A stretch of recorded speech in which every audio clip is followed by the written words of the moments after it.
So are you a young adult ally? And so I would like to believe that if you're not a young adult, but you're older than a young adult, that you are a young adult ally, that all of you here are young adult allies because you care about the continuation of the congregation, the continuation of the faith. What do you need to be a young adult ally?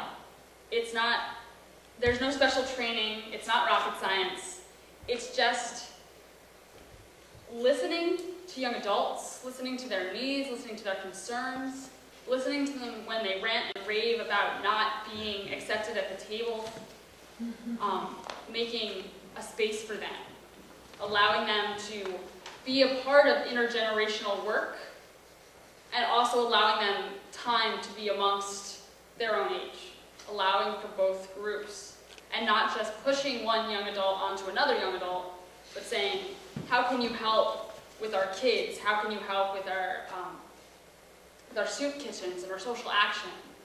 And allowing them to explore different aspects of the church.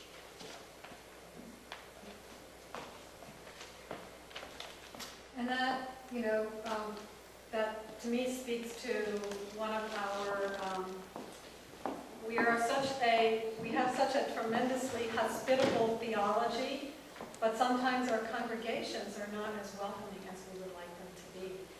And, the most important thing is to just meet people where they are. People come for a reason. People don't just come to church because they were walking by and happened to walk up the steps. They come because they have a need. They come because they're looking for something. And one of the things they're looking for is they're looking to see themselves reflected in the community. Is this a place I can be seen? Is this a place that that needs me? Is this a place that needs me? And so, the next couple of slides are some young adult voices from around the country, actually. When I first started doing this workshop and prepping for it and making these slides, I went onto Facebook, and I went to this group that is very popular within the UU world. It's called the UU Young Adult Growth Lab. And it's a space for young adults to communicate about our congregations. What do young adults need? How are we working together? What do our congregations provide for us? What don't they provide for us? What are problems within the UUA? What are they doing right? What are they doing wrong? And so I asked the question, how is your congregation welcoming? And if they're not welcoming, please show me an example. And so the next couple of slides are excerpts from this discussion that I had with young adults, all online, through comments on Facebook. And so Paul, a Unitarian Universalist from the Church of Lynchburg, states, when I first came to my church some years ago, it was tough. There were young adults around, but not many, and there was no organization. Now, we have more young adults and a young adult group. Thus, newcomers get chatted up by young adults, and the older folks can point them in our direction. Sadly, we apparently had a young adult visitor come the Sunday of our last con. A con is a conference for short. When we were away. To my knowledge, the person has not come back. My church does a good job of being supportive of our group, and it affirms and promotes. I am the poster person for this, young adults being in leadership positions in the church. And so there are a couple more that I'm going to read you. And so this is an example, this slide here is an example of a younger church. My church is a younger church in general. Our median age is probably in the 40s, and I feel like that helps. Otherwise, our congregation treats us like adults. Young adults chair committees, lead services, and do everything any other adult does. We are vital to the operation of our church, and are treated as such. At the same time, we are not being minimized for our age. We aren't asked to do these things just for the sake of having a young person do it. We are seen as equals. I truly believe that this is the reason that our young adult group has grown so quickly and strongly over the last year. And I have one more example. And this next example by Molly Johnson is an example of how uncomfortable she feels when older adults push younger adults towards her. And that is her sole purpose purpose of being a church. Something that I've encountered personally is many older adults being so uncomfortable to talk to younger adults during coffee hour that young adults become invisible. I also find it insulting when young adults are instantly passed off to me, a fellow young adult, without so much as an, "It's good to see you here."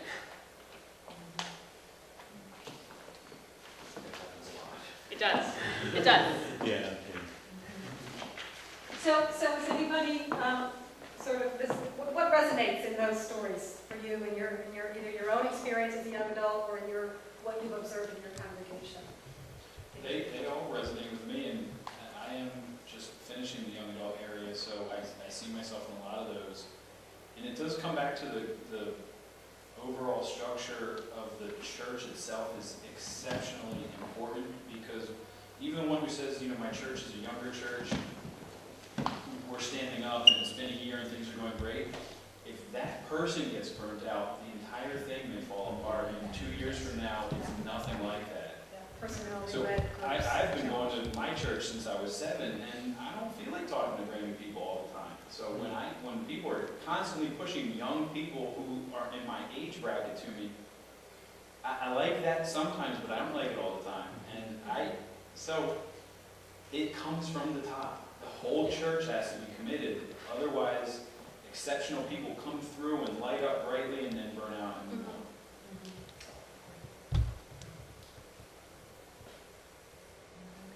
Does anybody else have any stories? Does any of these other stories resonate with you? I think we also have to keep realizing there are very different lifestyles within this big age range. I mean, the whole campus ministry and we had a group from Bryn Mawr that got a van every other Sunday and came for and then they graduated and moved away. And I see young couples that I classify in my mind as young adults who may or may not come with children. And then there's the group that hasn't got a marriage yet and hasn't got children yet and hasn't got their first, kind of the unstable. Those are very different groups of people. They almost ought to be different, have different name categories to them. If I had to split into 3 groups, at least what I see, you've got the young adults who don't have kids, the young adults who do have kids, and the college kids that are only there during the summer. So we have kind of this rotating thing, but we really do, when we coordinate stuff, we have to put on a different hat for every event. And we only really wear one hat ourselves. So it's not always about us. And that's part of the thing that can burn you out is that you're trying to do so many things for so many different people. I'm not saying that the activities ought to be segmented. I mean, I imagine that in the Covenant group that was there for a while, there were a variety of different stages of life, and they probably enriched each other. Yeah. But it's still, the 10 years of age is a big decade, especially at that age. Well, and that's what I'm saying, in the sense of that you really do have to differentiate, not split up, but differentiate within the group. What are we addressing on this particular day? Right. And then you have a whole other issue of when people with special needs come into the young adult group, you have to find ways to coordinate with that. And that can become very draining on a person, that exceptional person who's going to come and says, I'm going to do this no matter what. Right. And that can be, it can be difficult. I think that's a really valid point that, I'm a young adult, but when my congregation, our young adult group, will meet together, we have a fairly large young adult group, but it's mostly on the later end, where they're, most of them are pregnant or just had a baby in the past year, which is great. I care about all of them. But, a gathering is going to look like something else. It's going to be parents, young moms. There's going to be discussions on, your babies and napping schedules. And that's not a discussion I can have. I can, talk to those people and be happy to be with them. But it's not going to be a young adult meeting in the same way if, it was switched. There was one person who was a family person and the rest were in their early 20s.